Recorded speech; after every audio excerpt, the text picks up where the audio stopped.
మిత్రులారా, మీ అందరికీ పేరు పేరున విప్లవ విద్యార్థి ఉద్యమాలు తెలియజేస్తూ, ఇప్పుడు మన ముందు ఇద్దరు అమ్మాయిలు స్ఫూర్తిదాయకమైన ఒక పాటకి వాళ్ళు డ్యాన్స్ చేసి మీ అందరితో చప్పట్లు కొట్టించారు. అప్పటి వరకు సభ అంతా కాస్త నిస్తేజంగా కొనసాగుతున్న సందర్భంలో ఒక డ్యాన్స్ మా కొండ నాగేశ్వరరావు అంటున్నాడు, ఇప్పటి వరకు మాట్లాడిన కొండ నాగేశ్వరరావు, ఈ తరానికి విప్లవ సందేశాన్ని, పోరాటాన్ని ఏ రూపంలో చేరవేస్తే ఈ తరం అందుకుంటుందో ఇప్పుడు ఆ పాట ద్వారా మనకు అర్థమైంది. నేను మొన్న 50 ఏళ్ల సందర్భంగా పీడిఎస్ రంగన్న, అశోక్ వీళ్ళందరూ కలిసి ఖమ్మంలో మీటింగ్ పెట్టినప్పుడు దాదాపు 600-700 మంది ఆ సభకు వచ్చారు. చాలా మంచి సభ, పెద్ద సభ. కానీ అక్కడ వచ్చిన వాళ్ళందరూ కూడా 40 నుంచి 70 ఏళ్ళ మధ్యన ఉన్నటువంటి వాళ్ళు. కనుక అక్కడ మాట్లాడవలసిన విషయం ఒకలాగా ఉండాలి తప్పనిసరిగా. ఇవాళ ఇక్కడ వచ్చిన వాళ్ళలో 80% 30 లోపు ఉన్నటువంటి వయసున్న వాళ్ళు ఇక్కడ ఉన్నారు. కనుక ఇప్పుడు మీతో మాట్లాడవలసిన విషయం కూడా ఇంకొకలాగా ఉండాలి. ఎట్లా ఉండాలంటే, ఇప్పుడు ఈ అమ్మాయిలు డ్యాన్స్ చేసిన పాటలాగా ఉంటే తప్ప ఇప్పుడు మీరు వినే పరిస్థితి లేదు.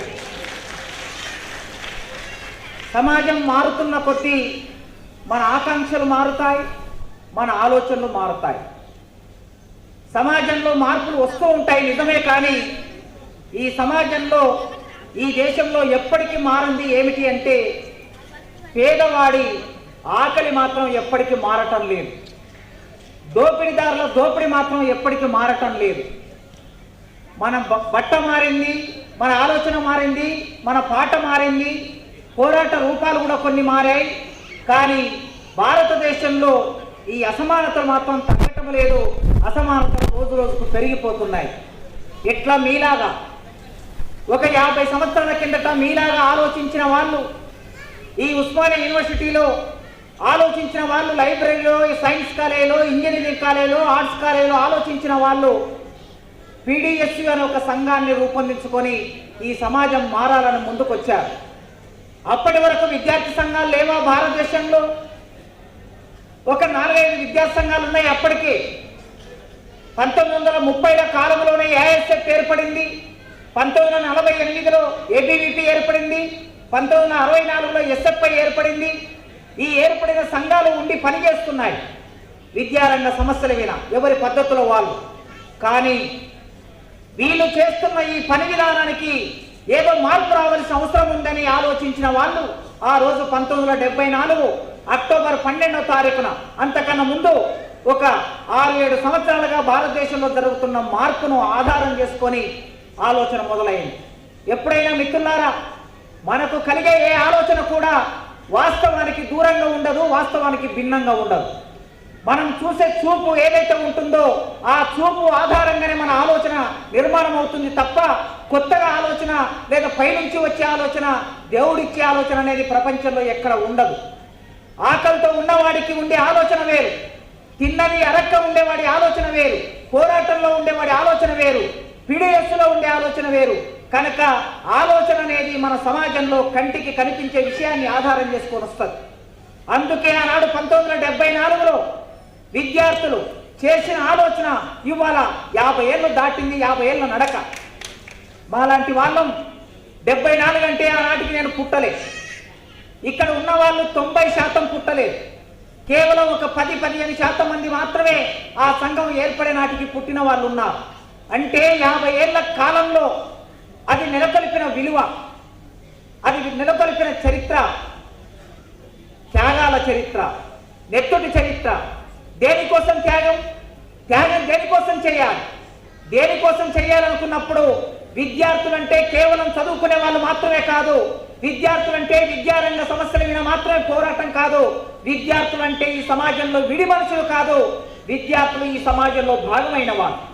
విద్యార్థులకి ఒక తల్లి ఉంటుంది, తండ్రి ఉంటారు. వాళ్ళు వ్యవసాయదారులై ఉంటారు, వాళ్ళ తల్లిదండ్రులు అన్నదమ్ములు అక్క చెల్లెలు ఉంటారు, వాళ్ళు కార్మికులై ఉంటారు, లేదా వాళ్ళు ఉద్యోగులై ఉంటారు, లేదా వాళ్ళు మధ్యతరగతి ప్రజలై ఉంటారు.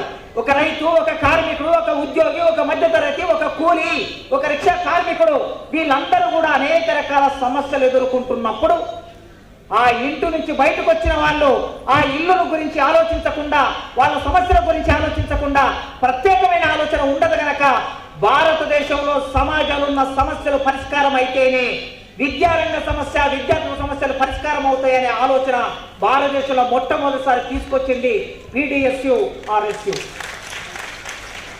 ఎందుకు కొత్త సంఘం అవసరం వచ్చిందంటే 67లో నక్సల్బరీ వచ్చింది, 68, 69లో శ్రీకాకుళం వచ్చింది. ఈ నక్సల్బరీ అంటే ఏంటి, శ్రీకాకుళం అంటే ఏమిటో ఇక్కడున్న 80% మంది పిల్లలకు తెలిసి ఉండకపోవచ్చు. కనుక మీకోసమే నేను ఈ విషయాన్ని మాట్లాడుతున్నా మిత్రులారా. ఈ నక్సల్బరీ ఈ దేశంలో ఆరిపోని కాగడ, శ్రీకాకుళం ఈ దేశంలో అస్తమించని సూర్యుడు.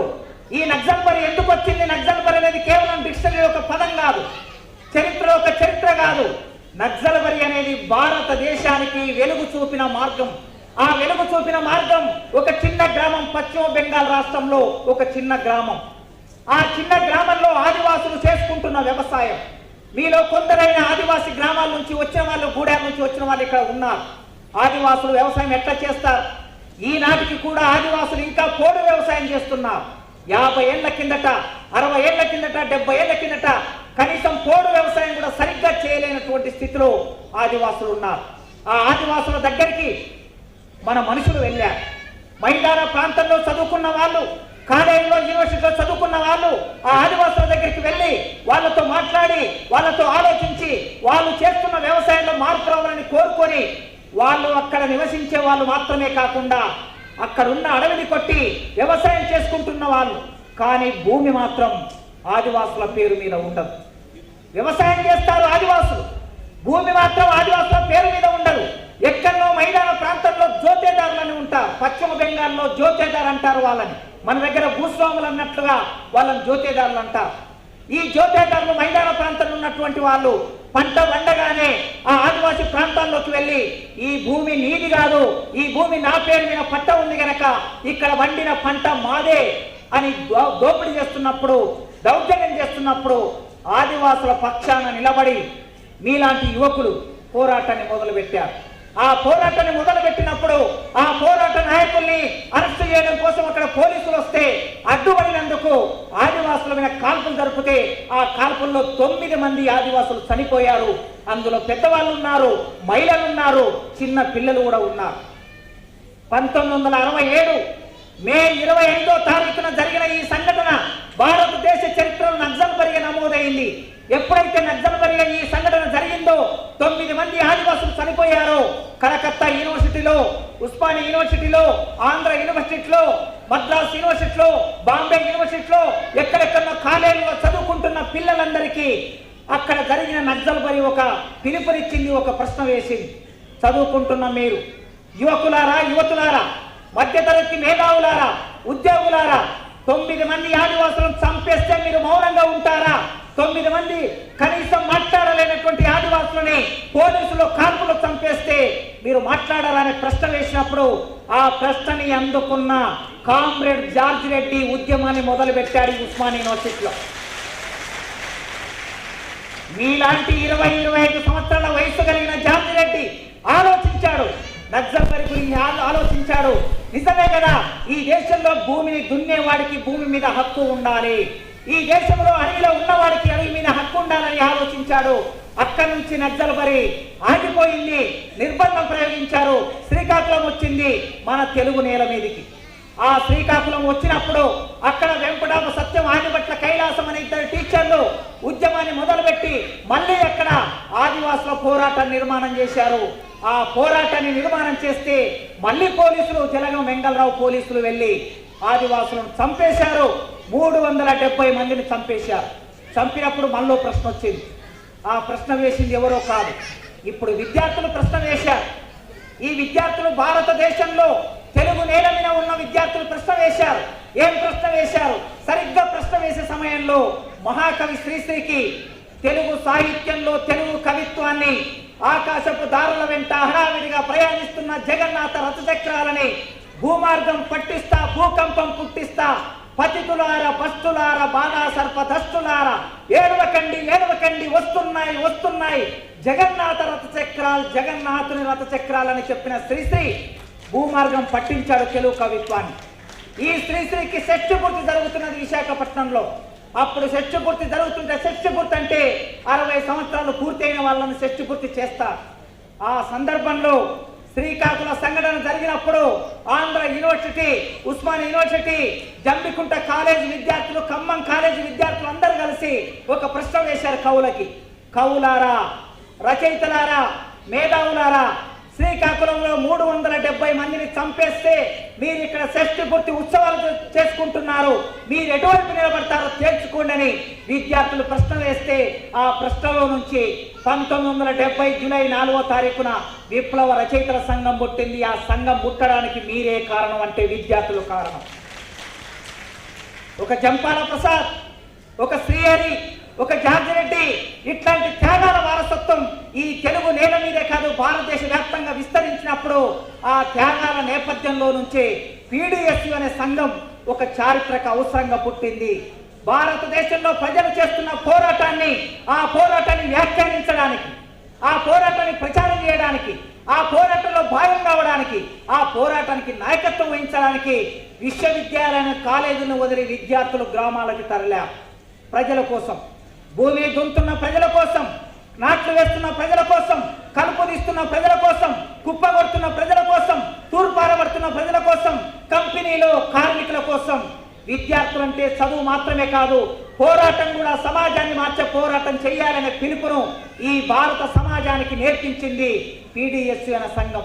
అందుకే ఆ సంఘం నేపథ్యంలో నుంచి మీరు ఇవాళ నడిచొచ్చిన వాళ్ళు, ఈ 2 తెలుగు రాష్ట్రాల్లో నుంచి నడిచొచ్చిన వాళ్ళు, ఉస్మానియా యూనివర్సిటీ త్యాగరాజ్యంలోకి వచ్చిన వాళ్ళు ఒక త్యాగ భూమిలోకి వచ్చారు, ఒక వారసత్వంలో నడుచుకుంటూ వచ్చారు గనక రేపటి భవిష్యత్తును కలగనవలసిన బాధ్యత కూడా మీ మీదనే ఉన్నది.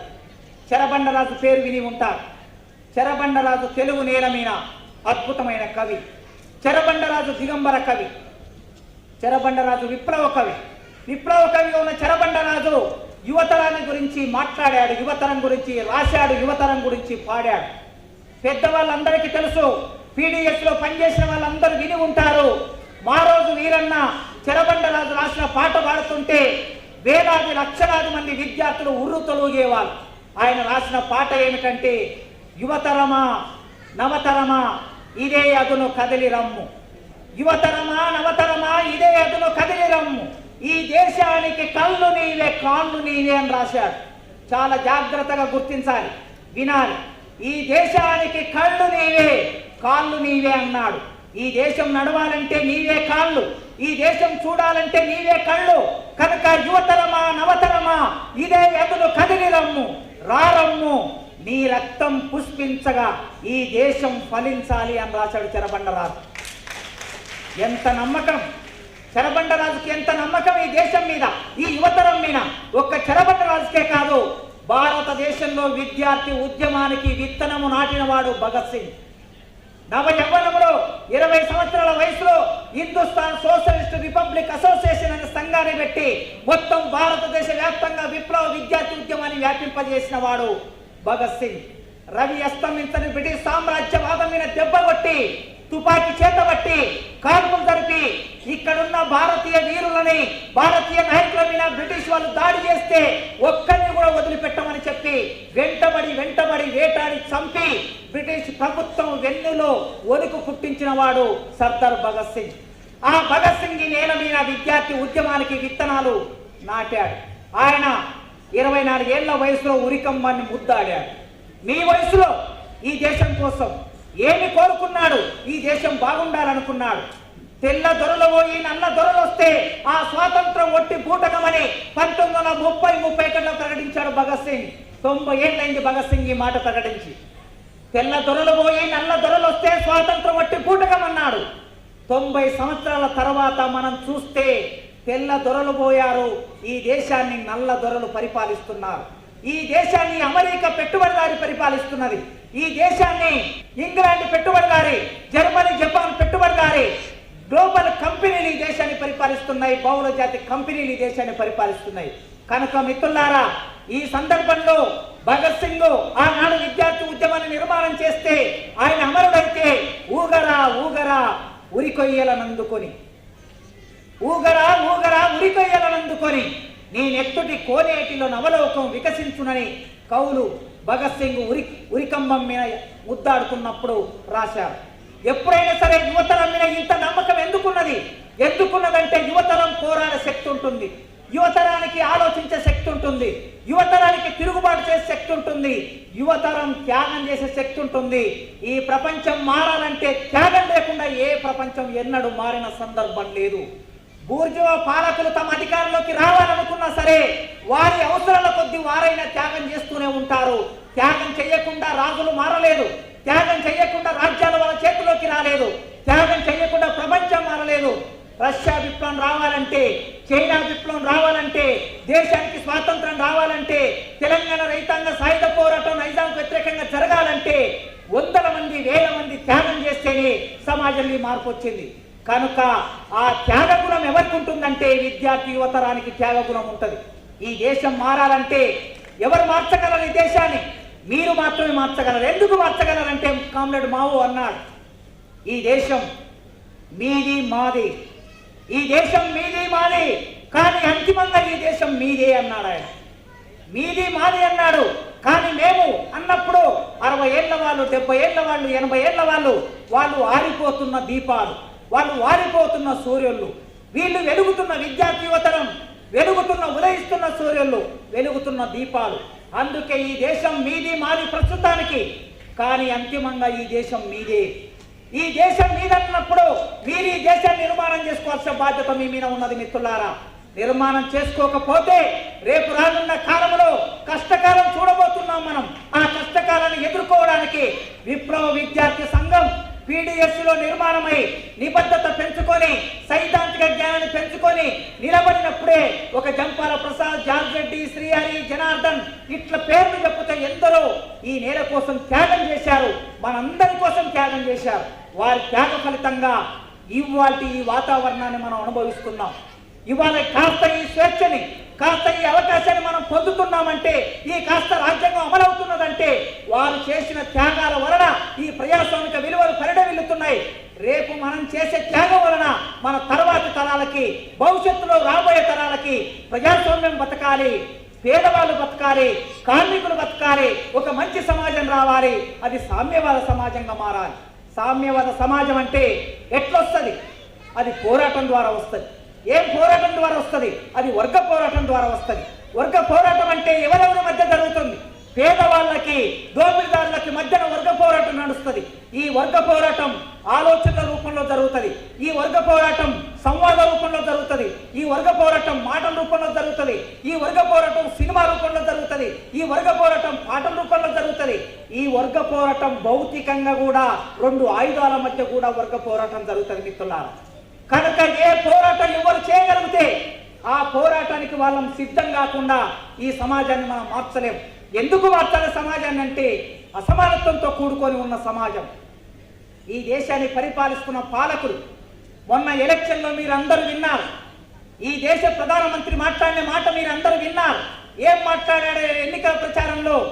80 కోట్ల మందికి మేము నిత్యావసర వస్తువులు సరఫరా చేస్తున్నామని మాట్లాడాడు. 80 కోట్ల మందికి నిత్యావసరాలు సరఫరా చేస్తున్నారంటే ఈ దేశంలో 80 కోట్ల మంది పేదవాళ్ళు ఉన్నారని అర్థం.